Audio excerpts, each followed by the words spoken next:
আসসালামু আলাইকুম ওয়া রাহমাতুল্লাহি ওয়া বারাকাতুহু। নাহমাদুহু ওয়া নুসাল্লি আলা রাসূলিহিল কারীম। প্রিয় দর্শক, কেমন আছেন? আশা করি ভালো আছেন। আজকের আমরা কোরবানির শিক্ষা নিয়ে আলোচনা করব, আলোচনা শুনব। সবাইকে স্বাগতম গ্রিন টিভির চমৎকার আয়োজন আলোর পথ অনুষ্ঠানে, নিবেদনে ড্রিম ওয়ে হোল্ডিংস লিমিটেড নিবেদিত। সঙ্গে আছি আমি মোহাম্মদ মুস্তফা জামান। আজকের এই আলোচনায় অংশগ্রহণ করেছেন আপনাদেরই পরিচিত মিডিয়া ব্যক্তিত্ব, তরুণ আলেমে দ্বীন, ইসলামী চিন্তাবিদ, গবেষক, লেখক। আরেকটি পরিচয় হলো লালবাগ ঐতিহ্যবাহী বাইতুল আমান জামে মসজিদের মাননীয় খতিব, দ্বীনী প্রতিষ্ঠান জামি ইসলামিয়া দারুল উলুম আজিজিয়া লালবাগ মাদ্রাসার মহতারাম ভাইস প্রিন্সিপাল মোহতারাম শেখ মুফতি আব্দুল্লাহ তানবীর হাফিজাহুল্লাহ তাআলা। আসসালামু আলাইকুম ওয়া রাহমাতুল্লাহি ওয়া বারাকাতুহু। ওয়া আলাইকুম আসসালাম ওয়া রাহমাতুল্লাহ। জাযাকুমুল্লাহ। কৃতজ্ঞতা জানাচ্ছি, মূল্যবান সময় দিচ্ছেন। ইনশাআল্লাহ আজকের এই ছোট্ট গুরুত্বপূর্ণ বিষয়ে গুরুত্বপূর্ণ আলোচনা শুনে আমরা উপকৃত হব ইনশাআল্লাহ। ইনশাআল্লাহ। প্রিয় দর্শক, আপনারা প্রস্তুত? আসুন আমরা আমাদের নিয়মিত আলোচনা শুনবো, থাকবো শুরু থেকে শেষ পর্যন্ত। এই অনুরোধ রেখে আমরা মহতারামের কাছে সরাসরি প্রশ্ন রাখছি। মহতারাম, আজকের আলোচনার বিষয়ের উপরে প্রথম প্রশ্ন হচ্ছে, কোরবানি আমাদের মধ্যে ত্যাগের কোন শিক্ষা দিয়ে থাকে? কোরবানি আমাদের মধ্যে ত্যাগের যে শিক্ষাটি দিয়ে থাকে সেটা হচ্ছে আল্লাহর আদেশের সামনে নিজেকে বিলিয়ে দেওয়া। সুবহানাল্লাহ। এটা হচ্ছে কোরবানির মৌলিক শিক্ষা, যেটা আমরা হযরত ইব্রাহিম আলাইহিস সালাম থেকে খুঁজে পাই। সাহাবা কিরাম রাদিয়াল্লাহু আনহুম একবার রাসূলুল্লাহ সাল্লাল্লাহু আলাইহি ওয়াসাল্লামকে জিজ্ঞাসা করলেন, মা হাদিহিল আদাহি ইয়া রাসূলুল্লাহ, হে আল্লাহর রাসূল, এই কোরবানিগুলো কি? তখন রাসূলুল্লাহ সাল্লাল্লাহু আলাইহি ওয়াসাল্লাম বললেন, সুন্নাতু আবিকুম ইব্রাহিম, এই কোরবানি হচ্ছে তোমাদের পিতা ইব্রাহিম আলাইহিস সালামের সুন্নাহ। এখন ইব্রাহিম আলাইহিস সালামের সুন্নাহ এই কথাটি বলার দ্বারাই ইব্রাহিম আলাইহিস সালাম আল্লাহর আদেশের সামনে যেভাবে নিজেকে কোরবানি করেছিলেন, সেই শিক্ষাটাই হচ্ছে কোরবানির মূল শিক্ষা। সেটা আল্লাহ রাব্বুল আলামিন স্বয়ং কোরআনে কারীমের মধ্যে আল্লাহ তাআলা নিজে বর্ণনা করছেন। ইব্রাহিম আলাইহিস সালামের সন্তান হচ্ছিল না, প্রায় ৮০টি বছর বারবার আল্লাহর কাছে দোয়া করা, বারবার দোয়া করার পরে ৮০ বছর বয়সে ইব্রাহিম আলাইহিস সালামকে আল্লাহ একটি পুত্র সন্তান দান করলেন। যেহেতু এত বছর পর পাওয়া একটি সন্তান, তার প্রতি আবেগ, তার প্রতি ভালোবাসা অনেক বেশি থাকবে। এত ভালোবাসার থাকার পরও যখন এই সন্তানটি ইব্রাহিম আলাইহিস সালামের সাথে চলতে ফিরতে শুরু করলেন, মানে হাঁটতে পারেন, যেতে পারেন, যে সময়টা একটা বাবার কাছে সন্তান সবচেয়ে বেশি প্রিয় হয়ে ওঠে, সেই সময়টাতেই ইব্রাহিম আলাইহিস সালামকে আল্লাহ তাআলা স্বপ্নে দেখালেন যে আল্লাহ তাআলা এই স্বপ্নের মধ্যেই আদেশ দিচ্ছেন বা এটা বুঝাচ্ছেন যে তুমি তোমার পুত্রকে জবাই করো। তখন ইব্রাহিম আলাইহিস সালাম তার ছেলেকে বললেন যে ইন্নী আরা ফিল মানাম আন্নী আযবাহুকা ফানজুর মাযা তারা। সূরা সফের মধ্যে এসেছে যে ইব্রাহিম আলাইহিস সালাম তার পুত্রকে বললেন, প্রিয় বৎস, আমি তো দেখলাম যে আমি তোমাকে স্বপ্নে আমি তোমাকে জবাই করছি। এটা সূরা সাফফাতের মধ্যে, সূরা সাফফাতের মধ্যে, সূরা সাফফাতের মধ্যে যে আমি তো দেখলাম যে আমি তো তোমাকে জবাই করছি। তখন ইসমাইল আলাইহিস সালাম যে উত্তরটি দিয়েছিলেন সেটা ছিল পৃথিবীর ইতিহাসে যদি কোনো উত্তর থেকে থাকে, সেরা উত্তর, এই উত্তরটার চেয়ে সেরা কোনো উত্তর মনে হয় হবে না। আত্মত্যাগের। কেননা বলতেছেন ইব্রাহিম আলাইহিস সালাম যে আমি দেখছি স্বপ্নে তোমাকে জবাই করছি। আর ইব্রাহিম আলাইহিস সালাম যখন বলেছেন, ইসমাইল আলাইহিস সালাম তখন বুঝে ফেলেছেন যে বাবা তো নবী, আর নবীদের প্রতিটা স্বপ্ন আল্লাহর পক্ষ থেকে সত্য। সুতরাং উনি বুঝে ফেলেছেন যে আল্লাহ তাআলাই আদেশ করেছেন। ইব্রাহিম আলাইহিস সালাম এটাও বলেননি যে আল্লাহ আমাকে আদেশ করেছেন, বরং ইব্রাহিম আলাইহিস সালাম বলছেন আমি স্বপ্নে দেখলাম যে আমি তোমাকে জবাই করছি। তখন সাথে সাথে ইসমাইল আলাইহিস সালাম বললেন, হে বাবা, আপনাকে আল্লাহ যে আদেশ করেছেন, আপনি যে আদিষ্ট হয়েছেন, আপনি সেটা বাস্তবায়ন করুন। সাতাজিদুনি, আপনি আমাকে এই আদেশ পালনে, কারণ এত কঠিন একটা আদেশ, বাবা সন্তানকে জবাই করবে, প্রত্যেকটা মানুষ মৃত্যু থেকে বাঁচতে চায়, কিন্তু যখন ইসমাইল আলাইহিস সালাম বুঝলেন যে এটা আল্লাহর আদেশ, তিনি বিন্দু মাত্র দ্বিধা করলেন না, বরং সাথে সাথে বললেন ইফআল মা তুমার, আপনাকে যা আদেশ করা হয়েছে আপনি তা বাস্তবায়ন করুন। শুধু তাই নয়, তিনি বললেন আমাকে আপনি ধৈর্যশীলদের মধ্য থেকে পাবেন। সুবহানাল্লাহ। এখানে নিজে এটাও বলেন না আমি খুব ধৈর্যশীল, বরং বলেছেন আমি ধৈর্যশীলদের মধ্য থেকে আমাকে পাবেন, মানে একটা বিনয়, অতুলনীয় একটা বিনয়। এরপরে ইব্রাহিম আলাইহিস সালাম এবং ইসমাইল আলাইহিস সালামের দুজনেই চলে গেলেন জবাই, অর্থাৎ পুত্রকে জবাই করার জন্য। ইসমাইল আলাইহিস সালাম, কোরআনে কারীমের মধ্যে আসছে ওয়াতাল্লাহু লিজাবিন, যে ইসমাইল আলাইহিস সালামকে উপর করে শুইয়ে দিলেন। একটা হচ্ছে চিত হয়ে শোয়ায় কোরবানির ক্ষেত্রে, কিন্তু ইব্রাহিম আলাইহিস সালাম ইসমাইল আলাইহিস সালামকে উপর করে শোয়ালেন, এবং এটা এই জন্য যে যাতে করে ছেলের চোখের সাথে বাবার চোখ একসাথ না হয়ে, ছেলের মুখ না দেখে যাতে করে বাবার মধ্যে সেই পিতৃত্বের যে ভালোবাসা সেটা যেন চলে না আসে, সেটা চলে আসে যদি আল্লাহ তাআলার বিধানটা মানতে তার কষ্টকর হয়ে যায়।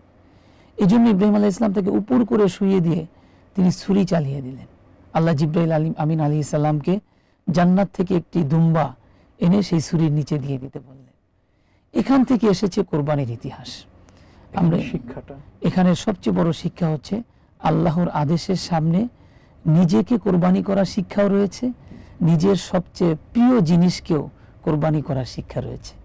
তো আমরা যে বর্তমান সময়ে কোরবানি করি, এই ক্ষেত্রে যদি আমাদের মধ্যে এটা আসে যে আল্লাহর আদেশ যত কঠিনই হোক আমি আমার নিজেকে বিলিয়ে দিব, আল্লাহর আদেশ আমার যত প্রিয় জিনিসের ক্ষেত্রে হোক, সেটা যদি আমার বিলিয়ে দিতে হয় আমি সেটা বিলিয়ে দিতে প্রস্তুত থাকব।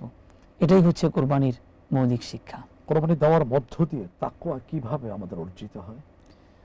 এখান থেকে আমাদের বুঝতে হবে যে তাকওয়া কি জিনিস।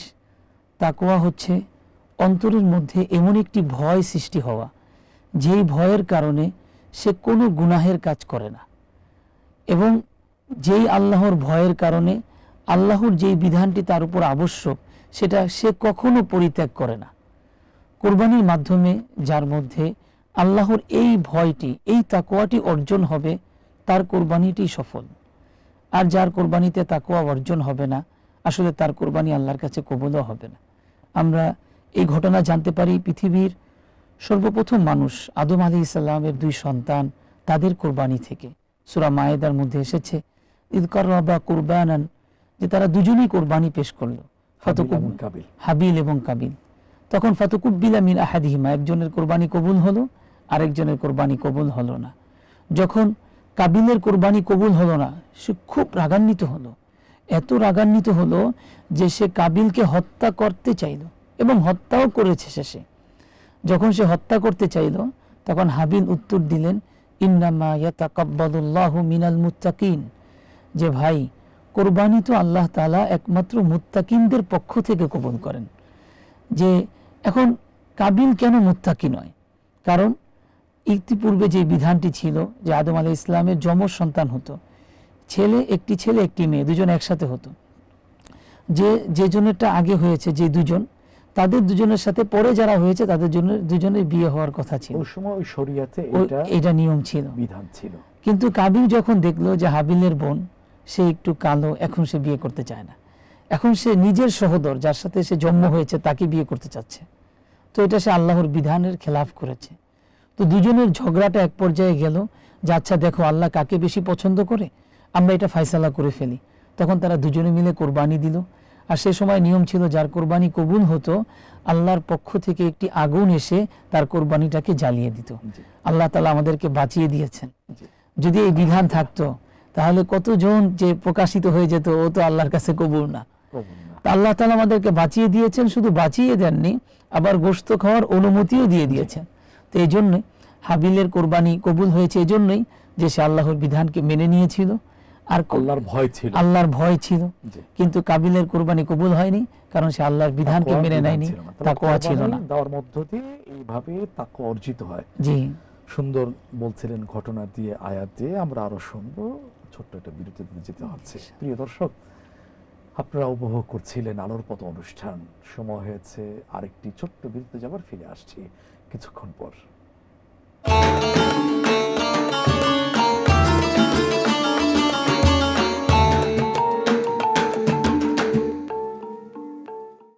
সম্মানিত দর্শকবৃন্দ, বিরতির পরে আরও একবার স্বাগত জানাচ্ছি গ্রিন টিভির চমৎকার আয়োজন আলোর পথ অনুষ্ঠানে। সঙ্গে আছি আমি মোহাম্মদ মুস্তফা জামান। আলোচনার বিষয় কোরবানির শিক্ষা। আলোচনা পেশ করছেন মোহতারাম শেখ আব্দুল্লাহ তানভীর হাফিজাহুল্লাহ তাআলা। আমরা এই বিষয়ের উপরে আরো প্রশ্ন রাখছি, জানবো ইনশাআল্লাহ। মোহতারাম, বিষয়টা খুবই গুরুত্বপূর্ণ, এই জন্য নানা দিক থেকে আমরা বিষয়টা স্পষ্ট বা গুরুত্ব তুলে ধরার চেষ্টা করছি।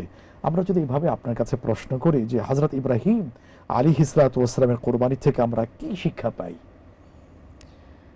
হ্যাঁ, ইব্রাহিম আলাইহিস সালামের কোরবানি থেকে আমরা যেটা শিক্ষা পাই সেটা হচ্ছে অন্তরের তাকওয়া। জি।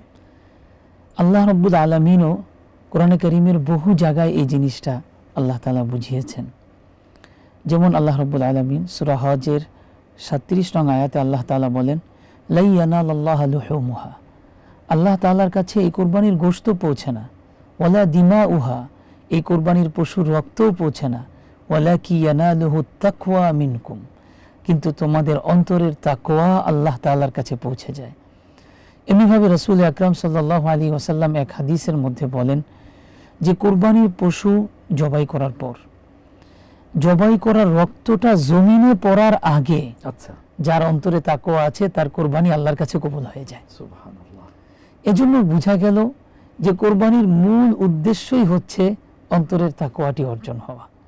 আর অন্তরের তাকওয়া মানে হচ্ছে কোনো গুনাহের কাজ করবে না, এবং এই তাকওয়া মানে হচ্ছে আল্লাহর কোনো ওয়াজিব বিধান, আবশ্যক বিধান সে ছাড়বে না।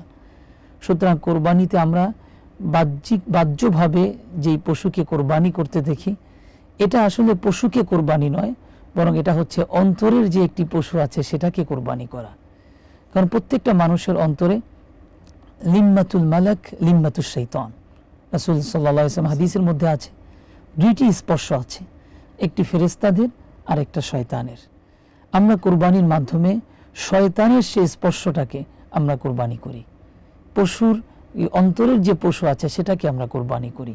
এজন্য যারা আমরা কোরবানি করব, আমরা বাহ্য কোরবানির সাথে সাথে অন্তরের সেই খারাপ জিনিসগুলোকে আমরা কোরবানি করে দেব।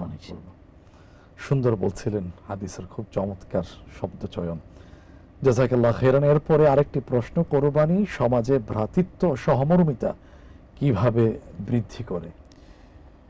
এটা আলহামদুলিল্লাহ, এটা ইসলামের সারা পৃথিবীর বুকে একটা অনেক বড় সৌন্দর্য।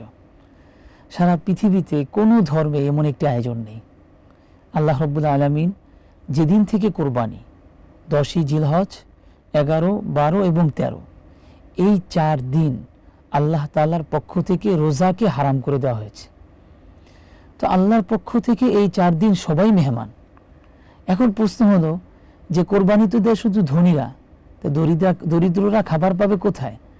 দরিদ্ররা আল্লাহর মেহমান হবে কিভাবে?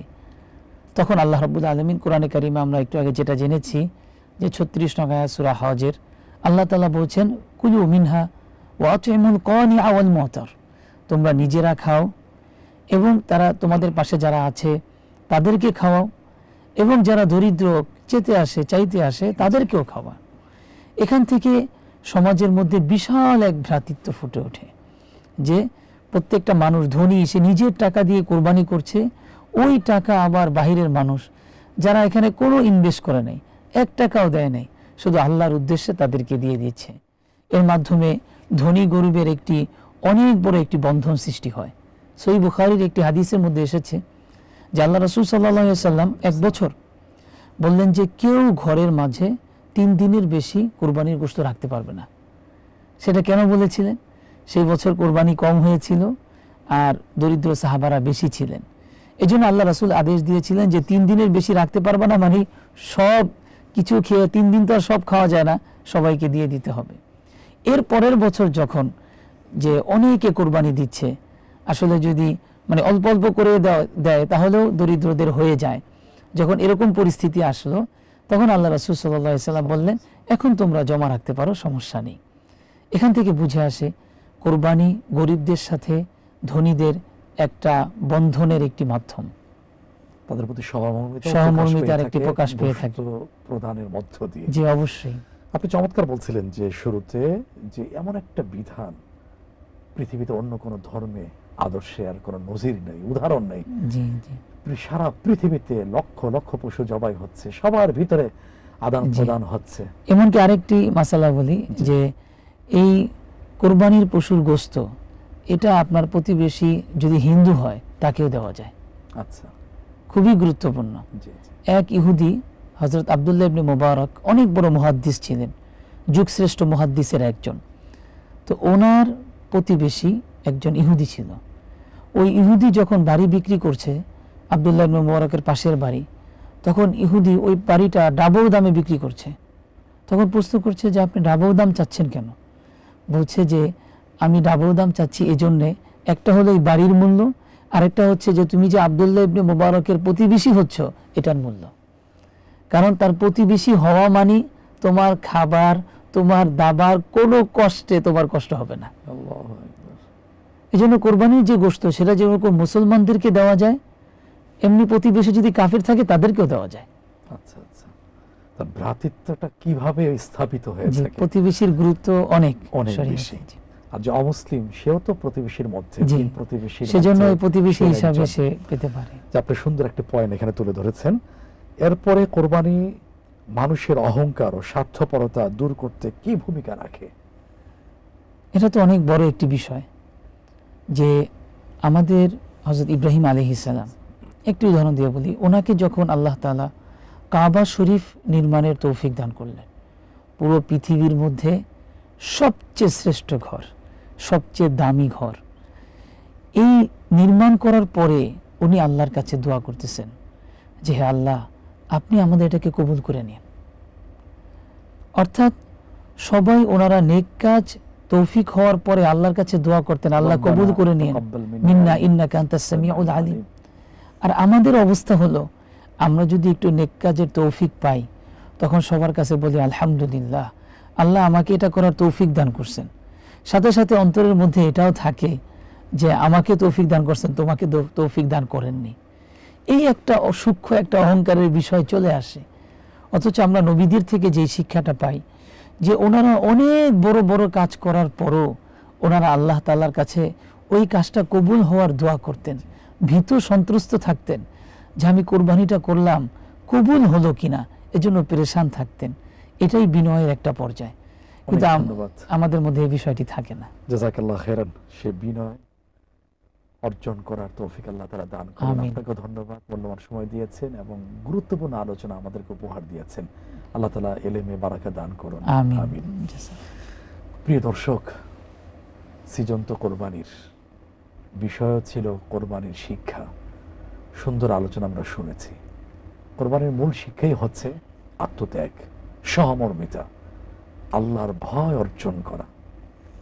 আল্লাহ তাআলা আমাদের সবার কোরবানি কবুল করুন এবং জীবনের প্রতিটা ক্ষেত্রে, প্রতিটা দিক ও বিভাগে আল্লাহ তাআলার পূর্ণ আনুগত্য করারও তৌফিক দান করুন। আমিন। এই প্রত্যাশা আজ এখানে আপনাদের কাছ থেকে বিদায় নিচ্ছি। আগামী পর্বে নতুন কোনো বিষয় নিয়ে, নতুন কোনো অতিথি নিয়ে হাজির হব ইনশাআল্লাহ।